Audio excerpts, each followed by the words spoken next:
Assalamualaikum warahmatullahi wabarakatuh. Kami dari kelompok Makdinal yang beranggotakan saya Putri Wulandari. Dan saya Uswatun Kasana. Saya Tanya Zahra Widodo. Di sini kami akan mempresentasikan tugas dalam mata kuliah komunikasi bisnis dalam modul ke-13. Dan kami di sini akan mempresentasikan mengenai Makdinal, kami sebagai pencari investor dan juga sebagai investor. Di sini kami akan menjelaskan produk dan juga usaha baru yang kami buat, yaitu Makdinal atau makanan tradisional. Oke, langsung mulai aja.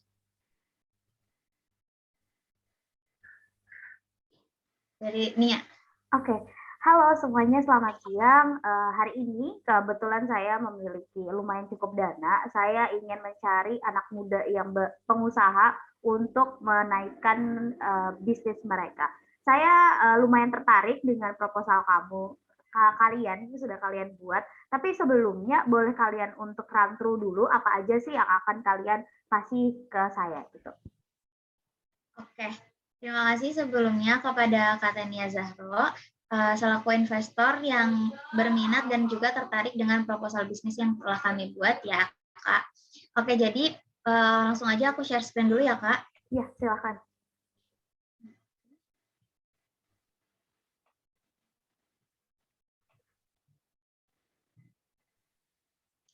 Oke, Kak. Jadi usaha baru kami ini adalah Makdinal atau makanan. Maaf, aku potong. Jadi belum kelihatan screen-nya. Oh, belum kelihatan. Oh, oke, udah. Sekarang udah. Ya. Oke, Kak. Jadi usaha atau UMKM yang baru dan produk yang akan kami pasarkan ini adalah Makdinal atau makanan tradisional. Jadi di sini itu kita berfokus kepada produk makanan tradisional yang memang saat ini tuh sudah sangat jarang banget ditemukan ya, Kak, terutama untuk jajanan-jajanan pasarnya. Nah, langsung aja kita ke PPT.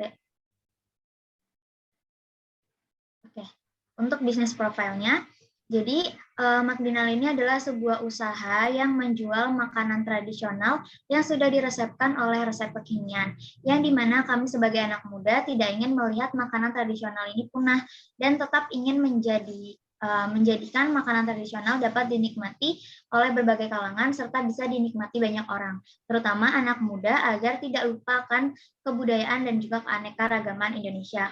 Karena pada saat ini ya, Kak, pasti banyak banget nih anak-anak muda tuh yang kayak lebih tertarik sama makanan-makanan yang agak keluar negerian gitu kan, kayak Koreaan, kayak street food gitu-gitu. Junk food. Ya, terus kayak junk food juga. Jadi kayaknya kalau misalkan kita bikin makanan tradisional yang udah lama banget nih nggak muncul ke permukaan, terus udah banyak banget juga nggak dilihat sama kita anak muda, apalagi kalau kita bikin si makanan tradisional ini dengan resep yang baru gitu, mungkin dari topping atau isian dari makanan tradisional itu baru, pasti aku yakin banget kalau makanan tradisional ini bisa eksis di kalangan anak muda. Lanjut ya, Kak. Oke, next untuk nama dan logo. Lalu slide selanjutnya itu ada nama dan logo. Nama perusahaan atau UMKM ini adalah Makdinal atau makanan tradisional. Jenis usahanya itu makanan tradisional dan makanan ringan. Dan bahan bakunya itu terdapat tepung terigu, gula, dan bahan-bahan lainnya. Oke, jadi untuk bahan bakunya udah pasti banget nih, kita pasti memerlukan tepung terigu, gula, dan juga bahan-bahan lainnya untuk membuat jajanan pasar. Karena untuk bahan baku itu kan pasti udah pasti harus selalu ada ya, Kak. Jadi kita di sini mencantumkan tepung terigu, gula, dan mungkin beberapa bahan-bahan lain pendukungnya. Kemudian next untuk slide selanjutnya. Oke, jadi ini untuk logonya. Jadi untuk logo dari usaha kita itu ada tulisan makanan tradisionalnya, terus habis itu ada Makdinal. Ini sebagai apa ya? Mungkin nama perusahaan dari kita. Nama perusahaan dari kita yang bisa nanti jadi brand awareness atau juga bisa jadi pengenal gitu loh untuk kalangan anak muda dan juga konsumen lainnya kalau produk kita tuh adalah namanya Makdinal gitu. Terus untuk di bagian tengahnya di sini tuh kita kasih beberapa gambar makanan tradisional yang mungkin banyak banget juga dikenal sama orang-orang ya. Kayak pukis, terus ada kayak lainnya, ya kayak klepon jajanan gitu-gitu. pasar. Oke, untuk lanjut aja next ke slide selanjutnya.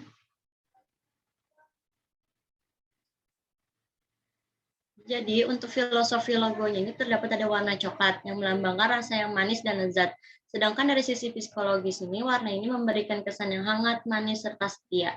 Lalu bentuk lingkaran, melambangkan konsentrasi dan ketepatan, dan bentuk lingkaran sangat cocok dalam perusahaan yang ingin memberikan kesan yang dinamis, rotasi, memiliki kecepatan, sesuatu yang berulang, tidak terputus, tidak memiliki awal atau akhir.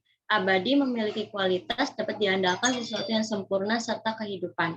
Lalu bentuk bintang. Bintang melambangkan peringkat produk yang bernutrisi atau star nutrition rating pada makanan dan kemasan tersebut. Oke. Terus next ke slide selanjutnya.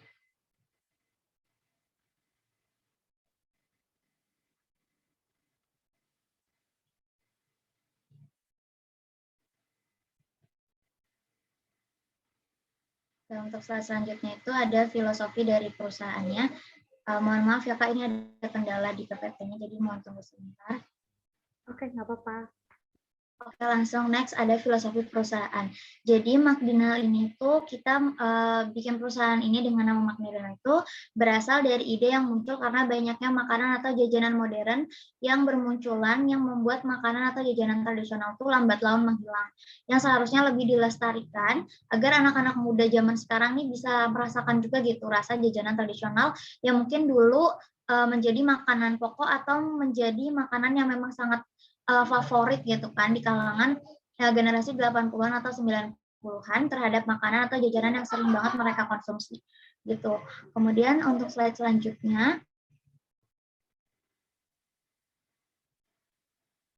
untuk slide selanjutnya yaitu ada visi dan misi dari perusahaan kita, yaitu visinya mewujudkan jajanan dan makanan tradisional yang bisa dikonsumsi oleh semua kalangan dan mengembalikan rasa rindu akan rasa makanan tradisional yang sudah hampir punah. Lalu misi dari perusahaan kami yaitu pertama, memasarkan produk jajanan pasar dengan komposisi dan topping yang inovasi agar semua kalangan bisa mencicipinya, terutama bagi kalangan anak muda. Lalu melestarikan kembali jajanan tradisional di tengah banyaknya makanan modern dan viral. Lalu membantu para produsen jajanan pasar untuk berinovasi. Oke, langsung next ke slide selanjutnya. Nah, ini untuk analisa SWOT-nya ya Kak. Jadi kita juga sebelum kita benar-benar melaksanakan produksi dari produk yang udah kita rencanakan ini, kita juga udah melakukan analisa SWOT terhadap produknya dan juga perusahaan kita. Untuk strength-nya, yang pertama itu harga yang terjangkau untuk semua kalangan. Jadi kita di sini mengincar harga di kisaran 10.000 hingga 20.000, kemudian aman dikonsumsi oleh semua kalangan usia. Karena tentunya kita di sini memproduksi makanannya menggunakan bahan-bahan yang alami dan juga bahan-bahan yang tidak banyak pengawetnya. Jadi aman untuk dikonsumsi oleh semua kalangan, baik itu anak-anak, usia remaja, kemudian dewasa, dan juga bisa dikonsumsi oleh ibu hamil. Kemudian untuk melestarikan juga budaya makanan tradisional khas Indonesia. Kemudian untuk weakness-nya, yang pertama sudah mulai berkurangnya para penjual makanan tradisional di beberapa daerah dan mulai beralih kepada makanan yang sedang viral. Maka dari itu kita pengen banget nih menaikkan makanan atau jajanan tradisional lagi untuk bisa dikenal oleh banyak orang dan khususnya untuk anak muda juga. Terus yang kedua, banyak anak muda yang sudah melupakan jajanan atau makanan tradisional. Dan yang ketiga, belum adanya jasa antar makanan tradisional pada aplikasi pesan antar. Jadi sekarang itu, meskipun kita udah banyak banget nih nemuin makanan-makanan di GoFood, di Shopee Food, terus ada di GrabFood juga, tapi kita juga jarang nih ngelihat makanan tradisional ada di aplikasi-aplikasi pesan antar makanan seperti itu. Jadi kita pengen banget nanti ketika kita menjalankan usaha ini, kita bisa nih taruh produk-produk kita di aplikasi-aplikasi pesan antar, jadi nggak menyulitkan konsumen juga kalau misalkan mereka mau menikmati dan juga mengkonsumsi produk kita. Terus selanjutnya ada analisa SWOT berikutnya juga. Itu opportunity. Itu belum adanya penjualan makanan tradisional yang menggunakan jasa intern untuk memasarkan produknya. Lalu belum banyak inovasi dari para penjualan makanan tradisional untuk menarik perhatian kaum milenial. Lalu di era ini sudah memasuki tren jual beli secara online yang lebih praktis dan mudah dijangkau oleh siapapun. Lalu selanjut analisanya yaitu trade, yang masyarakat lebih memilih makanan modern dibanding makanan tradisional, dan mulai hilangnya makanan atau jajanan tradisional yang biasa kita temui di pasar atau di tempat lainnya. Oke, mungkin segitu aja Kak dari kita untuk presentasi mengenai usaha dan juga produk yang akan kita jalankan. Mungkin ada yang ingin ditanyakan atau ingin kita sharing-sharing nih Kak untuk produk dan juga usaha baru yang ingin kita jalankan. Oke, aku ada beberapa notes sih. Yang pertama, lebih ke aku seneng sama konser anak muda zaman ini karena konsernya bagus banget. Kalau kalian itu pengen banget melestarikan budaya yang harusnya memang dilestarikan gitu. Kita juga tahu bersama kalau memang makanan anak muda zaman ini udah mulai aneh-aneh nih ya. Jadinya makanan yang sebenarnya tradisional gini memang agak mulai dilupain. Aku suka banget sama konser itu. Terus aku ada beberapa notes sih sebetulnya. Yang pertama adalah kenapa pukis, kenapa lebih ke cemilan, apakah bisa nggak ya kalau kita bikinnya itu lebih ke makanan berat gitu? Oke, aku izin menjawab ya Kak. Kenapa kita lebih konsen ke makanan tradisional itu ke jajanannya bukan ke makanan yang beratnya? Karena gini, kalau misalkan makanan berat, kita masih banyak nih suka nemu-nemuin kayak soto Lamongan gitu ya, kayak nasi Padang gitu.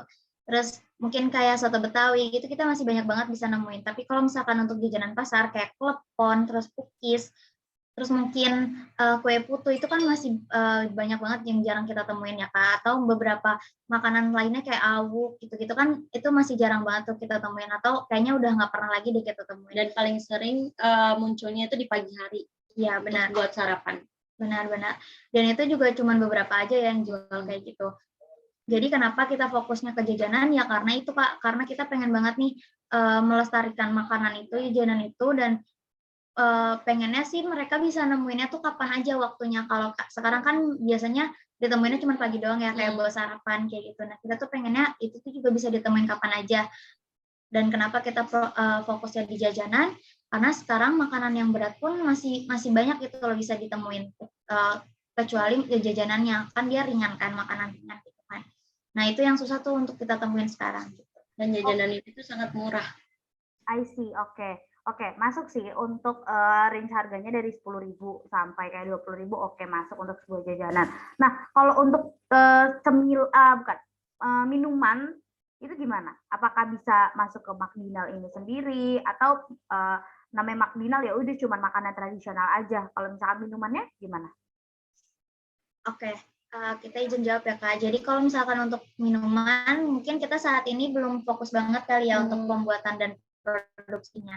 Karena kita emang lagi fokus di makanan tradisionalnya dulu. Karena kalau misalkan kayak minuman tradisional, kayaknya belum juga nih yang menghilang banget gitu kan. Jadi untuk makanannya kayak kue putu, terus klepon itu kan udah jarang banget kita temuin kan Kak. Jadi kita fokus di makanannya dulu. Dan mungkin kalau misalkan untuk minuman, next mungkin kita bisa produksi juga gitu. I see, oke. Sejauh ini so far aku suka sih sama proposal kalian dan aku tertarik untuk menjadi investor kalian. Nah, untuk pembagiannya nih, biar kita sama-sama enak, kita deal-dealannya enak. Kalau dari kalian, maunya gimana? Oke, jadi kalau misalkan dari kita sih biar sama-sama enak ya Kak. Jadi untuk pembagiannya mungkin nanti ketika Kakak udah invest kita, untuk setiap hasil penjualan dari kita mungkin kita bisa bagi 10 atau 20% dari hasil penjualan gitu Kak. Nanti kita kasih ke Kakak. Kemudian kalau misalkan untuk kayak misalnya dari penjualan per hari atau per bulan tuh kita cuman ada penjualan tuh nggak banyak gitu Kak. Mungkin nanti next kalau misalkan itu dari hasil penjualan di bulan ini meskipun hasilnya sedikit mungkin sama kita keep dulu gitu. Jadi nanti untuk bulan besoknya kalau misalkan penjualan kita akan meningkat, nanti kita tambah di bulan yang sebelumnya gitu. Nanti habis itu kita langsung bagi hasil sama Kakak gitu. I see. Kalau misalkan aku minta persenan, kita sekarang ngikutin persenan. Kalau aku minta 50-50, apakah dari kalian keberatan? Oke Kak, Kalau misalkan 50-50, karena kami kan juga sebagai usaha baru ya, Kak. Jadi menurut kami kalau misalkan 50-50 itu agak berat ya. Kurang. Agak berat gitu. Karena kami kan dari perusahaan baru juga, kita usaha baru juga. Jadi mungkin kalau misalkan di awal-awal ini untuk sebagai apa ya, modal dan juga kita baru merintis nih Kak, mungkin 10-20% dulu. Tapi nanti ketika perusahaan kita udah terus meningkat gitu ya, profitnya gitu dan penjualannya juga, dan kita juga udah bisa dapetin konsumen yang lebih banyak lagi. Dan nanti ketika kakak, kita kan pasti ada MOU juga ya Kak, sampai kapan kakak mau bekerja sama-sama kita sebagai investor. Nanti kalau misalkan perusahaan kita udah semakin meningkat dan juga penjualan dan profitnya juga semakin meningkat, mungkin bisa untuk 50-50% gitu Kak untuk pembagian hasilnya. Oke, gini, berarti untuk di 3 bulan awal, saya habis ini akan bilang ke staff untuk dibikinkan MOU, jadi saya mau minta di 35, gimana? 35 untuk 5 bulan ke depan. Setelah itu, setelah 5 bulan, nanti baru kita lead lagi untuk depannya gimana. Oke. 35% ya, Kak? Ya. Oke deh, nggak apa-apa. Kita coba dulu ya, Kak. Oke.